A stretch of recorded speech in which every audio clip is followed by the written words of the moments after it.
பசங்க லீவில் வீட்டில் இருக்கிறதுனால ஸ்நாக்ஸ் வேணும்னாங்க. அதுவும் உடனே முறுக்கு வேணும்னு கேட்டாங்க. அரிசி கழுவி காய வச்சு மாவு ரெடி பண்ணுறதுக்கு இன்ஸ்டண்ட்டாக முறுக்கு மாவு வாங்கி செஞ்சிடலான்ட்டு இன்றைக்கி இன்ஸ்டன்ட் முறுக்கு மாவு வச்சு முறுக்கு செய்கிறேன். நீங்களும் இன்ஸ்டன்ட் முறுக்கு மாவு வாங்கும்போது இது மாதிரி முறுக்கு செஞ்சுக்கலாம். 1/2 கிலோ மாவு எடுத்திருக்கேன். அதுக்கு 1 டேபிள் ஸ்பூன் வெண்ணெய் சேர்த்துக்கிறேன். 1 டேபிள் ஸ்பூன் எள்ளை ஊற வச்சு கல் இல்லாமல் சுத்தம் பண்ணி வச்சுருக்கேன்.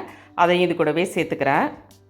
இந்த மாவில் ஆல்ரெடி உப்பு கலந்து இருக்கிறதுனால நான் உப்பு தனியாக சேர்க்கலை. சில மாவில் உப்பு கலந்துருக்காது. நீங்கள் டேஸ்ட் பண்ணி பார்த்துட்டு உப்பு தேவைப்பட்டால் சேர்த்துக்கோங்க. கொஞ்சம் கொஞ்சமாக பச்சை தண்ணி தெளித்து தான் மாவை இப்போ செய்கிறேன்.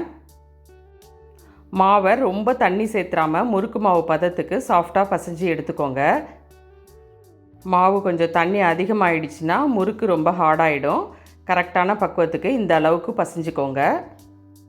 முறுக்கு மாவை பசைஞ்ச உடனேயே நம்ம முறுக்கை புழிய ஆரம்பிச்சிடணும். மாவை பசைஞ்ச உடனே முறுக்கை புழிஞ்சு எடுத்துருங்க. மாவு புளிச்சிருச்சுன்னா முறுக்கோட டேஸ்ட்டே மாறிடும். ஒரு உருண்டை மாவு எடுத்து உரலில் சேர்த்து முறுக்கை புழிஞ்சு எடுத்துக்கிறேன். எந்த அச்சு உங்களுக்கு விருப்பமோ அந்த அச்சை போட்டு முறுக்கை புழிஞ்சு எடுத்துக்கோங்க.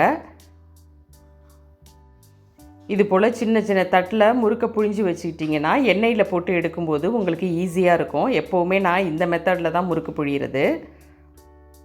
வீடியோவை பார்த்துட்ருக்கிறவங்க நம்ம சேனலை சப்ஸ்கிரைப் பண்ணிக்கோங்க.